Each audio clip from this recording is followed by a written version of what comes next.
السلام علیکم ورحمۃ اللہ وبرکاتہ۔ تو کیسے ہیں آپ سب لوگ؟ امید ٹھیک ٹھاک ہوں گے، خیریت سے ہوں گے، مزے میں ہوں گے۔ تو آپ دیکھ رہے ہیں یوٹیوب چینل اسلامک پرسکرپشن۔ میرا نام ہے سید محمد علی حمزہ، اور آج کی ویڈیو کا جو ٹاپک ہے وہ یہ ہے کہ قرآن شریف کو ترجمے سے پڑھنے والا گمراہ ہو جاتا ہے۔ یہ کچھ علماء کرام کہتے ہیں، بریلوی علماء کرام یہ کہتے ہیں کہ اگر کوئی قرآن شریف کو ترجمے سے پڑھے گا خود سے یا خود سے کوئی حدیثیں پڑھے گا تو وہ گمراہ ہو جائے گا۔ تو اس کی حقیقت کو جاننے کی کوشش کرتے ہیں، کیا معاملات ہیں، اور علماء کرام سے جانتے ہیں۔ تو سب سے پہلے آپ کو موقف سنائیں گے الیاس قادری صاحب کا، مدنی چینل کا، کہ وہ کیا کہتے ہیں کہ گمراہ کس طرح ہوگا انسان قرآن شریف پڑھنے سے، اور اس کے ترجمہ پڑھنے سے کس طرح گمراہ ہو سکتا ہے۔ تو آئیے جانتے ہیں، ویڈیو کو اسٹارٹ کرتے ہیں۔ میرا سوال یہ ہے کہ کیا ہم قرآن مجید کا ترجمہ خود پڑھ سکتے ہیں، اور اگر پڑھ سکتے ہیں تو کس قرآن مجید والے ترجمے سے پڑھنا چاہیے؟ یعنی لکھا ہوا ترجمہ قرآن کریم آئیے پڑھ تو سکتے ہیں، لیکن عوام کے لیے اعلیٰ حضرت نے یہی فرمایا کہ عوام کو چاہیے کہ ترجمے کے ساتھ ساتھ اس کی تفسیر بھی پڑھے، کیونکہ صرف ترجمے پڑھنے سے بہت ساری آیتیں ایسی ہیں کہ وہ سمجھ نہیں آئیں گی جب تک اس کی تفسیر نہیں پڑھیں گے۔ اور بعض اوقات یہ خطرہ ہے کہ انسان مطلب غلط فہمی میں پڑ جائے۔ کئی احکام ایسے ہوتے ہیں کہ وہ مطلب ترجمہ تو درست ہوتا ہے لیکن وہ اب منسوخ ہو چکے ہوتے ہیں، جو اس کی کوئی اور آیت ہوتی ہے جو بتاتی ہے، تو تفسیر میں اس کا تذکرہ ہوتا ہے کہ پہلے واجب تھا، اب یہ حکم جو ہے مستحب ہو گیا ہے، یا اب اٹھا لیا گیا ہے، یا فلاں آیت میں اس کا جو حکم ہے اب وہ اس پر عمل کیا جائے گا، وغیرہ وغیرہ۔ کئی مطلب اس کی وہ باریکیاں ہوتی ہیں۔ اس لیے مطلب اگر یوں کہوں کہ ہر ایک کو ترجمہ اور تفسیر دونوں پڑھنا چاہیے تو دوستو آپ نے الیاس قادری صاحب کا موقف سن لیا۔ انہوں نے کہا کہ اعلیٰ حضرت نے فرمایا ہے کہ جو ہے نا تفسیر بھی ساتھ پڑھنی چاہیے، ترجمہ میں کچھ آیتیں ایسی ہوتی ہیں جو منسوخ ہو چکی ہوتی ہیں تو اس کا آیت دوسری جگہ آئی ہوئی ہوتی ہے، تو اس طرح جو ہے نا انسان گمراہ ہو سکتا ہے۔ تو اعلیٰ حضرت نے فرمایا ہے کہ تفسیر بھی ساتھ پڑھیں، صرف ترجمہ نہ پڑھیں ورنہ گمراہ ہو جائیں گے آپ۔ یہ آپ کے سامنے الیاس قادری صاحب نے موقف پیش کر دیا۔ اس کے علاوہ آگے چلتے ہیں، مفتی اکمل صاحب کیا کہتے ہیں اس حوالے سے، ان کا موقف لیتے ہیں۔ ایک ہی کہتی ہیں کہ میں دن میں سورہ یاسین پڑھا کرتی تھی، رات کو سورہ ملک پڑھتی تھی، تو کسی نے کہا آپ یہ کیوں پڑھتی ہیں، آپ قرآن کو ترجمے کے ساتھ کیوں نہیں پڑھتی ہیں؟ تو میں نے پھر ان صورتوں کو پڑھنا چھوڑ دیا اور قرآن کو ترجمے سے پڑھنا شروع کیا، جس کی مجھے برکات حاصل ہوئیں۔ دیکھیں، ترجمے اور تفسیر کے ساتھ قرآن پاک پڑھنے کی تو ہم بھی آپ کو بہت زیادہ ترغیب دیتے ہیں۔ ان صاحب نے کہا آپ ترجمے سے پڑھیں، میں کہتا ہوں صرف ترجمے سے کبھی قرآن کو مت پڑھیے گا، آپ ہدایت کی طرف نہیں آئیں گی بلکہ گمراہی کی طرف چلی جائیں گی، کیونکہ صرف ترجمے سے اللہ تبارک و تعالی کا صحیح مقصود یا صحیح مقصد سمجھ میں آ جائے، ایسا نہیں ہو سکتا۔ ترجمہ صرف آیات کا لفظ کا ترجمہ ہوتا ہے، اس میں مکمل تفسیر ذکر نہیں ہوتی، لہذا اللہ تعالیٰ کے کئی دفعہ ایک آیت کا ظاہر کچھ کہہ رہا ہوتا ہے، لیکن جب ہم تفسیر پڑھتے ہیں تو پتہ چلتا ہے کہ جو ہمیں ظاہراً سمجھ میں آ رہا تھا وہ اللہ کا مقصود نہیں ہے۔ اس لیے ہم یہ مشورہ دیں گے کہ ترجمہ اور تفسیر دونوں کے ساتھ پڑھیں، صرف ترجمے کے ساتھ کبھی نہ پڑھیں، یا اکابرین نے منع فرمایا۔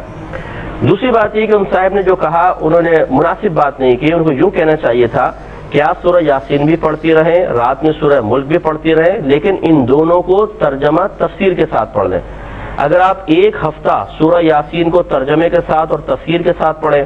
اسی طرح ایک ہفتے تک سورۃ الملک کو ترجمہ تفسیر کے ساتھ پڑھیں، اس کے بعد آپ کو مزید پڑھنے کی حاجت نہیں ہوگی، کیونکہ جب ایک ہفتے بعد آپ پھر سورہ ملک پڑھیں گے تو خود بخود ترجمہ ذہن میں آتا جائے گا، اور جو اس کی تفسیر آپ نے پڑھی ہے ہر آیت سے وہ تفسیر بھی ظاہر ہوتی رہے گی، تو پھر اس میں مزید تکلف کرنے کی حاجت۔ دوستو آپ نے مفتی اکمل صاحب کا موقف سن لیا۔ انہوں نے کہا کہ جو ہے ڈائریکٹ اگر آپ قرآن شریف کا ترجمہ پڑھیں گے تو اکابیر نے جو ہے نا منع فرمایا ہے کہ اس طرح نہیں پڑھنا ہے، آپ گمراہ ہو سکتے ہیں، کیونکہ آپ کو تفسیر اس کی معلوم نہیں ہے، اور جو ہے نا لفظ بائے لفظ ترجمہ ہوتا ہے وہ آیتوں کا، تو اس سے آپ کو سمجھ نہیں آئے گی آیت کہ لکھا ہوا کیا ہے، اس کے اندر کس بارے میں لکھا ہوا ہے، مطلب پورا اس کا پیچھے کا کانسیپٹ کیا ہے۔ تو اس لحاظ سے مفتی اکمل صاحب نے کہا ہے کہ آپ جو ہے ترجمے سے نہ پڑھیں، آپ بھلائی کی طرف آنے کے بجائے گمراہی کی طرف چلے جائیں گے۔ تو آپ کے سامنے یہ موقف پیش کر دیا۔ آگے چلتے ہیں، آگے ایڈوکیٹ فیض سید صاحب کا موقف لیتے ہیں، وہ کیا کہتے ہیں اس حوالے سے۔